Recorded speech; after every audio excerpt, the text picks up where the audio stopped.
on, y'all? It's Marjorie with Purpose. Let me get my stuff on. Okay. So this first clip. Oh, I have a new introduction song. I'm gonna play it after I show this clip. So hang on and watch. Happy Tuesday. But I want y'all to see this. This discussion, I think, aggravates a lot of people. Should people not get married? Let's see what this man got to say. I stole this from Anton Daniels, so let's watch and laugh. Every married man I've ever talked to has told me, bro, do not get married. Have you guys talked to blue-collared workers that are married? They're like, fuck, I hate my fucking wife. If you've ever worked in a Excuse the foul language. I don't use foul language on my show, but some of these clips have some profanity. warehouse, then you know what I'm talking about. Those guys that will pick up mad shifts just to avoid their wife. So I always pose the same question to all of them. Bro, why do you hate your wife? They'll be like, bro, I'm working 12 hours, 16 hours just for her to fucking spend all this shit on Target, Starbucks. I fucking hate that bitch. Like, I'm out here slaving my ass off just to keep the roof on over our head, and she doesn't do anything. And I'm like, damn. He's like, yeah, to make it worse, if she's asking me how my day is, I already know she's gonna ask me for some fucking money. So I'm trying to lighten up the mood and bring some positives about being married. I'm like, bro, at least you get consistent sex, like consistent buns. He's like, consistent sex? I have to fucking beg her to get head and to get fucked. And she doesn't even do it right. They all say the same thing. The more you ask her, the more she holds off. And you can't cheat because she'll take half of everything. And then you can't leave because she'll take half of everything. I'm in a fucking loop, in a fucking cycle. And you know what's crazy? A lot of them, I'll ask them like, yo, do you think like you're getting cheated on? Some of them be like, yeah, I'm for sure getting cheated on, but you know, I just do this shit for my kids. No. Like, imagine you want to leave your marriage and you're like, fuck, she's gonna take half of everything. So like, you literally have to stick through it. I want every man watching this, go and ask other men that are married, bro, should I get married? And 99% of them will be like, no. If you're not prepared for her to take half of everything, no. That discussion gets off topic, but that is such a great question. Do married people tell people not to get married? I have the link in the description if anybody wants to come on and have a discussion with me so we can come talk about these topics. But um, me personally, I'm not a married person who tells people not to get married. That would be completely hypocritical on my part. But before I go into more detail about that, I wanted to play my new introduction song that I created with AI. So listen and tell me what you think. Yeah, we live with purpose. Turn it up, feel the surface shake. Christ in the center when the flames rise. Watch the chains break, watch the shame slide. Marjorie with purpose. We on fire for the king, can't earn this. Talk love, talk growth, that worship. Hearts burn bright, yeah, the spirit working. Marjorie with purpose. From the pain to the praise, we searching. Fake relationships, real wordsmiths. Turn a spark to a blaze, we burning. Oh, Yeah. that dope? That is so dope. I made that with AI. Suno AI, I love it. It's perfection. But that's my new introduction. Welcome to Marjorie with Purpose. And but this discussion, I don't know, tell me what you guys think in the comments. But I believe it's, I'm one of these people that believe everything is spiritual. And I believe that everything that the enemy puts out about everything that has to do with what God created is going to be negative. The enemy do not want people married. The enemy does not want people faithful in their marriages. The enemy does not want you to be wealthy. The enemy does not want you to be healthy. So the enemy is going to have every kind of narrative against everything that's good. What a man. Thanks. I love it. I love it. I hope you enjoyed it too, because I definitely love that. But yeah, everything that is of God, the enemy is gonna find a way to deter people away from it. And unfortunately, a lot of um people get married for the wrong reasons, which is why y'all see I'm doing this 30-day challenge, because divorce rates are out of control. More than 50% of marriages will end in divorce for multiple reasons. People get married for the wrong reasons. People's expectations are out of control. People marry people they don't like because it's founded on schmecks. The foundations aren't on what the purpose of marriage is for, which is to glorify God and represent Christ in the church. And a lot of people don't get married for those reasons, so therefore it doesn't last. So that's why I'm doing this 30-day challenge, to get people in the right mindset, the right mind frame of marriage, how to build a foundation for marriage properly. Healthy dating means healthy marriage. So many people get married with unhealthy dating habits and bring those same unhealthy habits that they had in dating into their marriage, and then the marriage doesn't last. Or they continue a cycle of unhealthy dating and never get married and blame marriage. People want to blame marriage. No, you're the problem. If your marriage failed, it's because you're the problem. If you're unhappily married, it's because you're the problem. The husband and the wife. It's not marriage in and of itself that is the issue. It is the people in it. Just had to clear that up.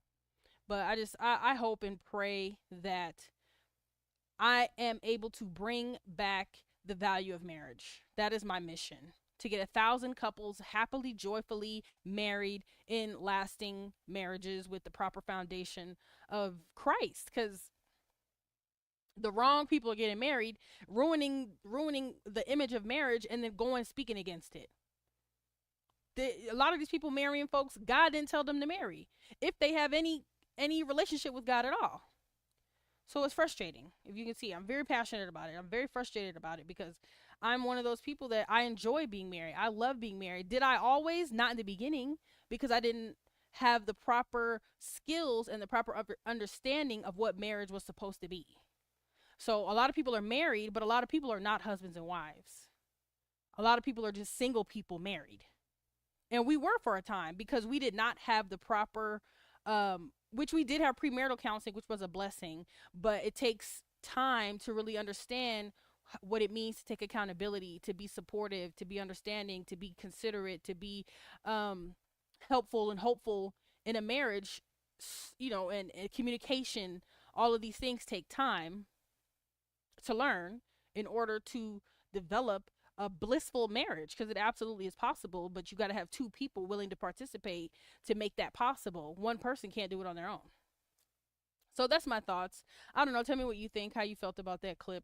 That stuff frustrates me, because you got young men like this who, that could possibly be a great guy, and make a wife very happy, and he could be a really good husband, but he has all of these elders telling him, oh no, don't get married, God forbid, she's gonna take your money. It's like, instead of saying I married the wrong woman and I don't know how to be a husband other than to work and provide. And a lot of times that's not all a man is to do. Just like a woman's only position isn't just to have sex. Providing and sex is so much. There's so much more in between the two, and a lot of people never get to that. A lot of women think their only job, and women, like he said, women ain't even doing that. Ain't even giving up schmecks. They not even doing that. They just taking the money and hating the man. Lord help us, Jesus. Help us, Lord Jesus. But I have this clip. Hit the like button if you haven't done that since you came in the live. Please do that. That's the only admission to this live, is hit the like button. But I wanted to show this clip from mediocre tutorials that he shows with Tony Robbins, that I thought was so powerful. What Tony Robbins says to this woman, and this kind of ties into this first clip. So listen along, hit the like button, and let me know your thoughts. Taught you that you're his little princess, didn't he? Yes. He taught you you're perfect, didn't he? He really you up, didn't he? Yeah. Thank you, Dad. Yes. Love he you. taught you to expect the man in your life to be the same as him. But see, there's only one problem. He didn't have to put up with your because you valued and admired him. You're good, right? You're so good. Good. Good. Wow. Yes. And he didn't have sex with you, so there wasn't the peace of you feeling a sense of control over him. It wasn't something you could give or withhold from him. It would not affect his sense of love with you. So you had no power, so you worked to please him. It made you believe that love is something that should be expected and you could take it away because it was always there from him. And you've taken it away from this man. I'm not defending anything this man has done. I don't know what he's done. I bet he's done some stupid things that he probably hates himself for. But so have you. And if I was coaching, I would probably tell him to move on. Because this girl acts sweet, is sweet, and will take away love in a heartbeat if she doesn't get what she wants. Because she's lived a life where she could. If her father had not taught her she's a princess, she would learn that she would have to find a way to meet the needs of others, not just herself and her children. And she would never take love away because she wouldn't take the risk. And as a result of that, their relationship could be more deep. Because it all changed when children came. It wasn't the children, it's that she decided the love of the children was her priority, and she pulled back love from him without meaning to initially. But then when he didn't do things she wanted the way she wanted, she got mad, and then she did do it deliberately. And he didn't understand that at first, and then he felt hurt, and then that turned into anger, and then he did stupid things because he's used to being able to make things happen.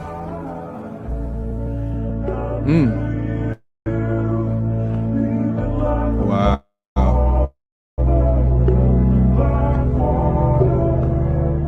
Man.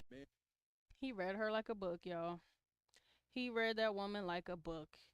Everything he said, absolutely accurate. That this is what so many women do after marriage. The man becomes disposable. The children become the priority, and the man is just he's just a provider. He's just the income machine. His needs no longer matter. I've done it. I was there, so I get it. I get it.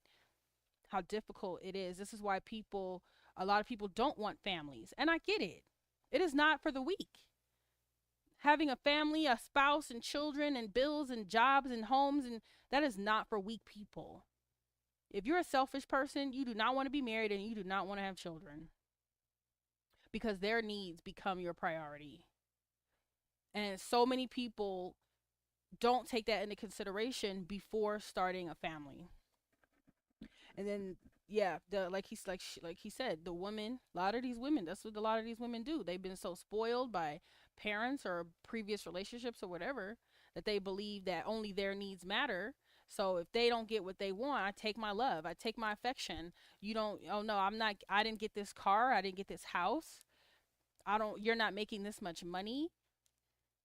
You don't get love, you don't get affection, you don't get schmecks, you don't get you don't get anything that you're entitled to in a marriage. You're entitled to that, especially if you're faithful, especially if you're you are a provider, especially if you are not abusive. What else is there, right? If he's doing what he's supposed to do, there's no reason to pull back affection and intimacy. But like he said, women use it as a control mechanism. They don't think that he's entitled to that. This we're married. He's entitled to that, just the same as you're entitled to have your needs met. We're entitled to having our needs met in a marriage. And everything he said there, and the previous clip, I really do feel bad for a lot of men. I really do. I feel bad for a lot of men. And not so much for women, because I feel like women push men to give them what they want, which is marriage. They force men into it. A lot of women, not all, but many women force men into it because this is what they think they want. And the man is like, okay, the ones that do decide to get married, okay, let me give her what she wants. And then she's still not happy. This is why you don't do it for any reason other than because God told you this was your wife, because God told you this was your husband. Don't do it to please her. Don't do anything to please him. Don't do anything to please people. Do it to please God. If you're getting married for any other reason other than because God told me to, because I'm doing this, because it's in the will of God, I want to please my God, you're doing it for the wrong reasons. I don't care. I don't care what nobody say. You're doing it for the wrong reasons.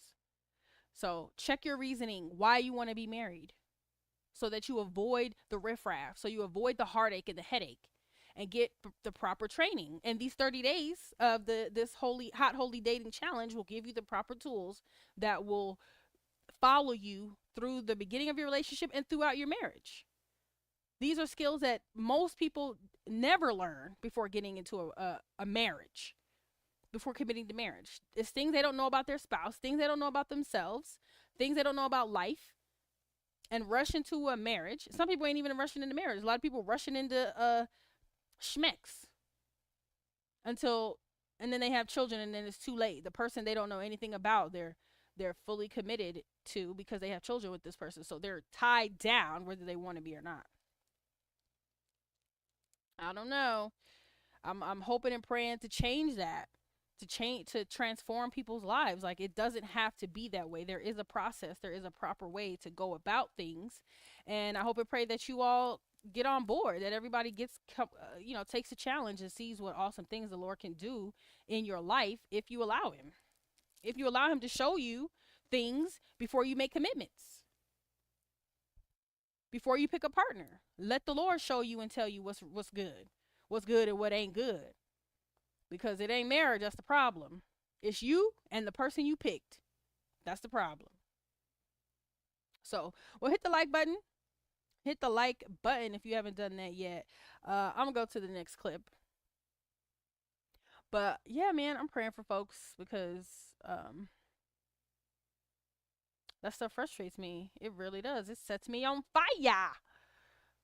Because, people want to make marriage look bad and make God look bad. It gives God a bad name because it's his design. But it's not God or marriage that's the problem. It's the people. But this football player shares his story that he, about being a virgin before he got married. And I thought this was hilarious. Listening to these Nigerian men tell their experience in the NFL. Watch, laugh, hit the like button, share, subscribe. I was a virgin before I got married. Yep. So I think Dad had to look at this. No. No wonder you're like. So I think all that was just like how they probably thought I was like pure, like having drank still to this day and stuff like that. But I embraced it. Like one of my teammates said, man, the only person I'll let date my daughter if they were at the same age as Prince and stuff. I was like, oh, like cool. Like I took that as a compliment and stuff like that. But yeah, I got called that, but it was simply because how I lived my life. Yeah. So I'm just gonna have a real talk with you. We probably grew up in the same type of household. Yeah. And it was, focus on your books. Yeah. Wait till you're married. Right. And I still have regrets. I go, man, I wish I would have waited. But I remember being a proud virgin going to San Diego State. Oh, so you're a virgin to college? To college. Oh yeah. Was it by choice? By choice. Well, yeah, by choice. Yeah, this is how I was raised. Couldn't get none. It is what it is. He threw it. You hear him, Jack? I know. And I'm like this. Wow. Was that my choice? The only way you disarm it is by letting it go by, and then you acknowledged it. No, he's sneaking, man. Look, I was prom king, man. Come on. Like, okay, I hear you. And you were 6'4", 6'5". Yeah, I was two-sport athlete, football, basketball. I'm like, and so. I made that choice. And you went to STDSU, is that what they call what? STD. SU. You said SDSU, right? SDSU, San Diego State. You better get it right. They call that STDSU. Damn! You better look that up. Well, he had no STD. I'm not saying he did, but I'm saying that's what they never called it that. Hey, remember this conversation? We're gonna look. That's not a thing. It is a thing, but sorry. I told you.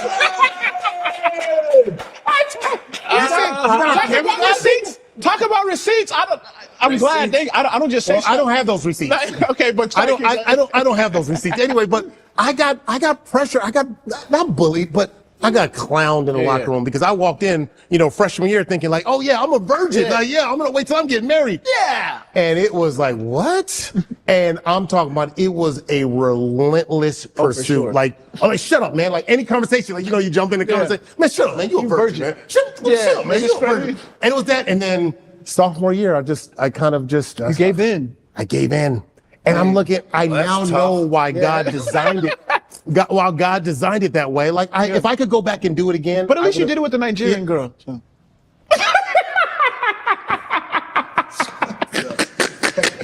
Yeah. Hey, I'm sorry, I'm getting too comfortable, man. I'm getting too good. Because you said you want to do real talk. It is real talk. Okay, got you. Well, she wasn't Nigerian. No, I'm kidding. She was not Nigerian. No, but I hear you. So you gave in with the Nigerian. Do you see the work of the enemy?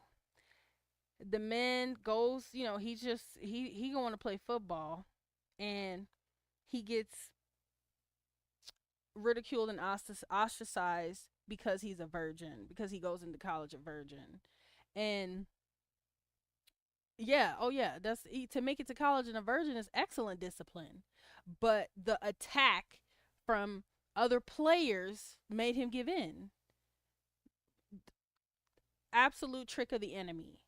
Make him feel ostracized, make him feel less than, instead of showing him some props that he had the discipline that he had to hold off as long as he did. And he said, once he did it, he saw like, wow, this is why God designed it for marriage. And he's married now, but that's just so mind-boggling to me. Just the trick of the enemy is he has no new tricks. So No, never. Hold on. Sorry, I know I'm not the one with the cards, but go ahead. But you gave in once, but did you stop? All right, now I did it. I'm gonna stop. I'm away from my wife. No. Yes. No, because it then led into that one of those things. It's kind of like eating sugar, and then and then you're like, I can just sugar, yeah. And so but if I go back and I look, I tell my kids this too. I tell my I'm honest in that conversation because the pressure is just conform so you can be like everybody else, and so nobody will. But I'm like, dang, I had something special. Yeah. So, but that must have been special when you got married. 100%. And it was you and your wife. Like that had to have been really, really special. 100%. And I tell everyone this. Yes, I was a virgin, but I wasn't a saint. I'm not going to paint the picture, but I wasn't a saint. Okay. But what does that mean? It just means that I wasn't. I was semi-experienced. Like I knew some stuff. Right. I knew some stuff. I knew some stuff. But what I'm saying is though, after I did get married, and my teammates knew, like when I came, hey Prince, because I got married during my bye week. Me and my wife, we went to Puerto Rico, which was right there, and then we came back and we had a game that week. They're like, hey Prince, hey, you got married. Like they hyped me up, and then I guess coincidentally I started playing better. So then the media asked one of my teammates, Antrell Roll again, why is Prince is playing good? What do you credit to? The boy got married. The boy got some shit. I don't know how he said it. But so the New York Post ran with it and put me on front. Like you guys should search it, but it's just me in the companies like me it's me and it's me and my wife on there and stuff like that. Like Prince plays better because he soils his royal oats. But you know what? There are actually statistics that say that married players who have regular schmecks with in a committed relationship with someone they trust actually play better than the football players or athletes who are not married and have casual schmecks. There are statistics. There are absolute statistics that show that.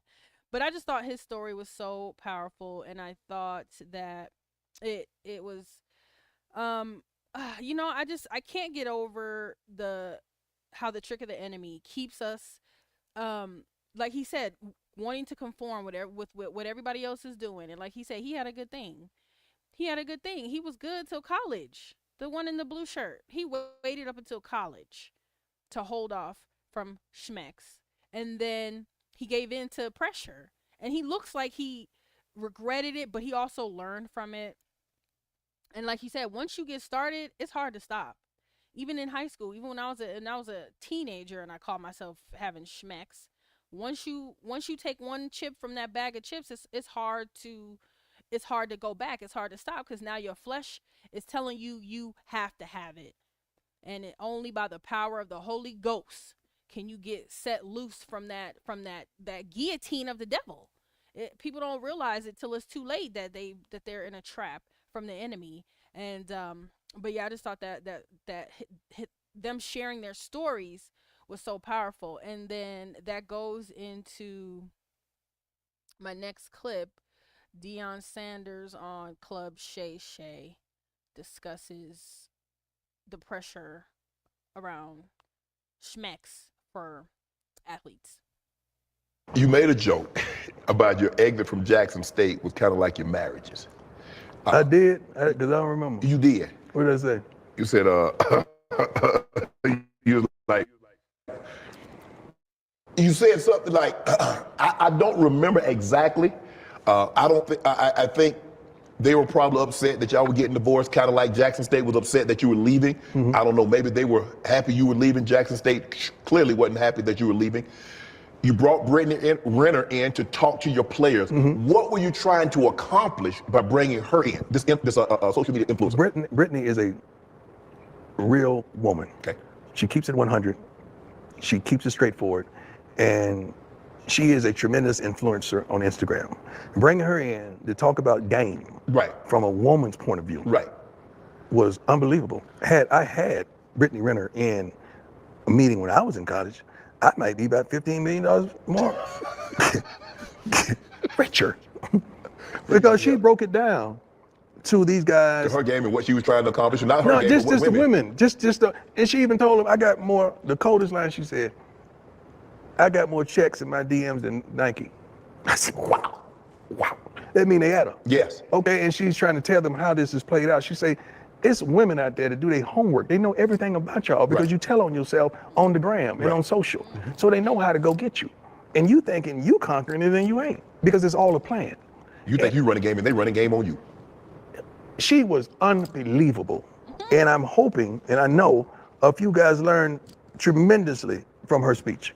She brought us, she opened a lot of eyes. When you sit down with guys, and obviously they want to know about the game, the football game.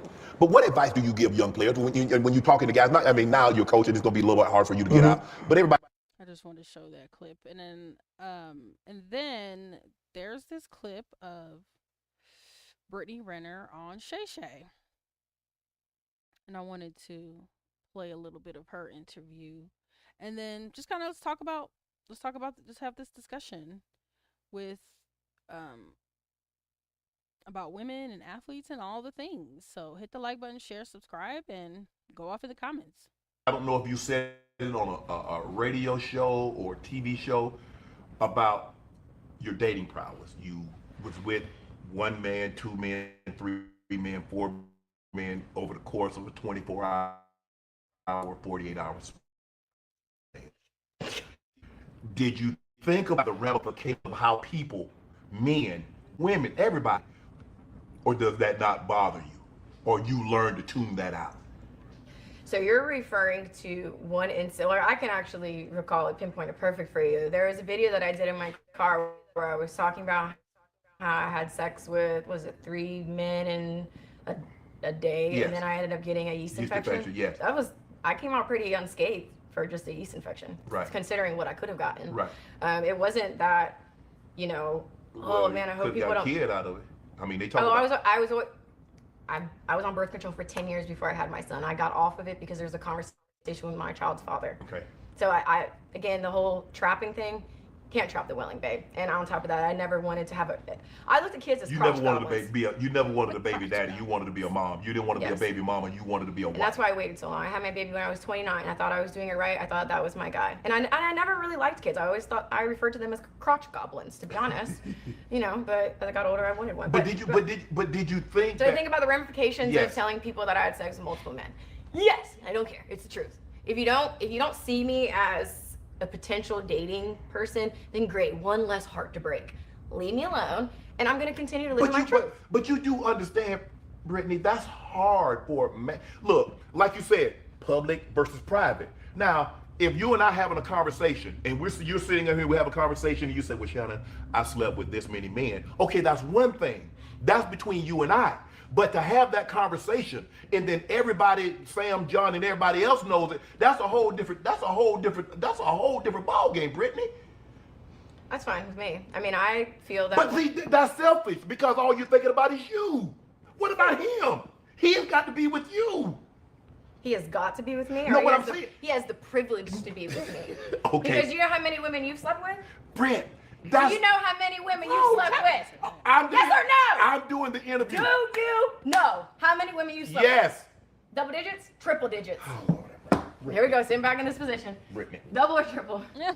Brittany, I'm the interviewer. You are the interviewer. I can't ask any questions? You can ask questions. Okay, so when how you many- have your podcast, invite me on and you and I have this conversation, okay?